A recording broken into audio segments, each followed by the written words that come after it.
on peut utiliser la ferraille de façon différente, mais c'est vrai que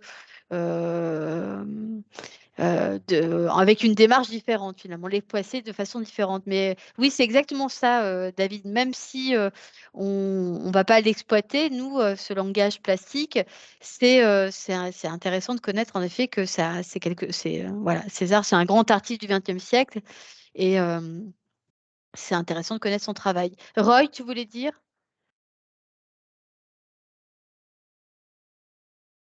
Non, ça va, ça va. Ok. Alors, C'était classe. d'accord. Alors, deux stèles, donc rien à voir, mais toujours dans cette idée de matière, rien à voir parce qu'on n'est pas, on est dans une œuvre, une peinture.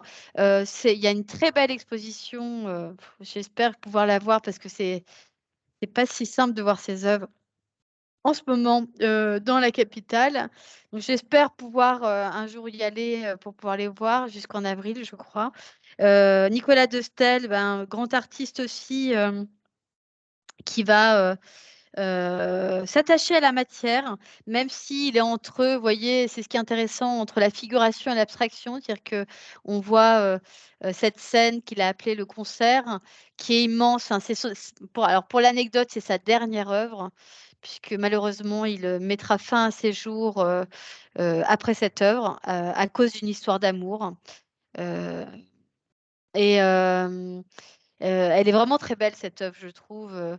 Donc, on a ce piano à queue qui est à gauche, on a ce violoncelle qui est à droite, qui est un peu disproportionné par rapport au piano. Et puis, au milieu, il y a quelque chose d'abstrait, il y a des éléments très énigmatiques, on pourrait dire. Et puis, il y a ce fond d'un rouge extraordinaire. C'est une toile du milieu des années 42, 43, j'ai pas mis la date, mais des années 40, 1940.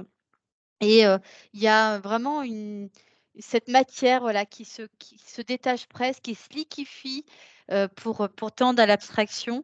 Il y a une espèce ça rappellerait peut-être je dirais un empattement ou un enduit, quelque chose de dense, de gras comme ça qui, euh, qui se décompose. On a le sentiment aussi que ça serait une peinture inachevée peut-être.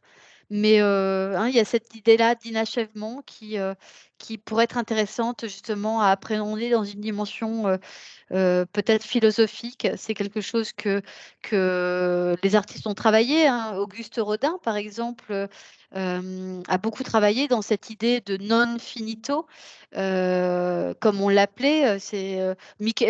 D'ailleurs en s'inspirant de Michel-Ange, un grand artiste de la Renaissance, mais cette idée qu'à un moment donné, l'œuvre, finalement, on peut l'arrêter là et qu'elle va donner cette idée, cette sensation d'inachèvement, mais non accidentelle, évidemment, voulue par l'artiste, pour nous, spectateurs, nous donner cette dimension sensible de quelque chose qui ne s'arrête pas peut-être, qui ne se terminera jamais, ou que le spectateur lui-même va continuer avec sa propre sensibilité, avec sa propre vision.